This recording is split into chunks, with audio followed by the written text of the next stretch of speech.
पश्चिम बंगाल की मुख्यमंत्री ममता बनर्जी ने महाकुंभ को लेकर विवादित बयान दिया है। उन्होंने महाकुंभ को मृत्यु कुंभ कहा है।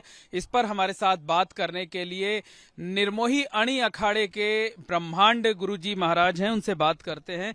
जो ममता बनर्जी ने बयान दिया है, क्या कहना है उस पर? देखिए, ममता जी की समझ पे ही संदेह होता है, क्योंकि वो प्रदेश की मुखिया हैं, एक पार्टी की प्रतिनिधित्व करती हैं, और इस तरह से हल्के शब्दों का प्रयोग करना मतलब अपनी ही बेइज्जती कराने जैसा है। क्योंकि ये महाकुंभ तो आदि अनादि है और ये अमृत कुंभ है, मृत कुंभ तो हो ही नहीं सकता है। तो इन तरह शब्दों का हेर फेर करके मैं तो यह जानता हूं कि धार्मिक मामलों में छेड़छाड़ जिसने भी किया है, आज के 1000 साल पहले या 1000 साल बाद भी जो करेंगे, उनका समूल नष्ट होगा। और ये इस बात से यह स्पष्ट हो गया है कि हमारी प्रिय ममता जी का विनाश समय आ गया है। अब ज्यादा दिन वो चलेंगी नहीं। और वैसे भी कहते जब दीपक बुझने वाला होता है ना, फड़फड़ाता ज्यादा है, इसलिए इनकी बुद्धि तो काम कर नहीं रही है। और कहते हैं कि जिनको प्रभु दारुण दुख दीन्हा तिनकी मत पहले हर लीन्हा, इनकी मति मारी गई है। इस तरह ओछा बयान दे रही हैं और दुर्भाग्यपूर्ण है। और इनको क्षमा मांगना चाहिए सनातन धर्मियों से, चूंकि कहीं ना कहीं सनातन की बेटी है ये, और अपनी ही परंपरा पर अगर कोई संदेह करे, इससे बड़े दुख की बात और कोई नहीं हो सकती है। क्या महाकुंभ जैसे धार्मिक आयोजन को लेकर सियासत होनी चाहिए, इस तरीके की बयानबाजी होनी चाहिए? जी बिल्कुल नहीं, ये तो बहुत दुर्भाग्यपूर्ण है।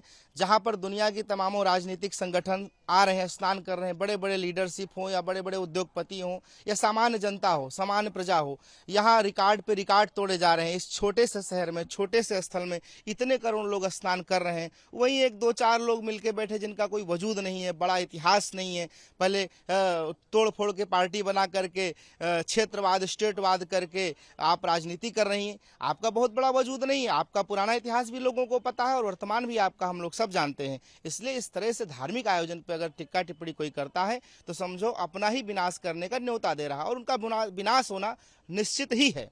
जी, ममता बनर्जी को माफी मांगनी चाहिए। बिल्कुल उनको माफी मांगना चाहिए और बिल्कुल जीवन में कभी ऐसी गलती ना करने का संकल्प भी लेना चाहिए। चाहे हमारे जो भी समाज की संस्कृति हो, सनातन तो श्रेष्ठ संस्कृति है, लेकिन किसी अन्य संस्कृति पर भी ऐसा ओछा बयान देना अच्छी बात नहीं, क्योंकि इससे भावनाएं जुड़ी लोगों की।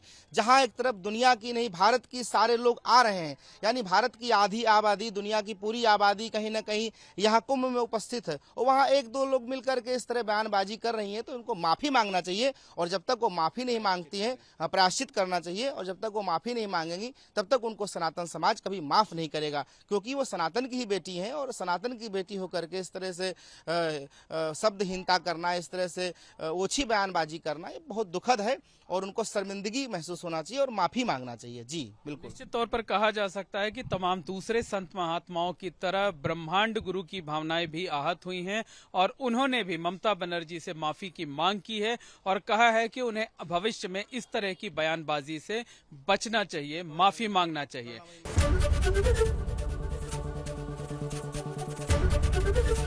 एबीपी गंगा, खबर आपकी, जुबान आपकी।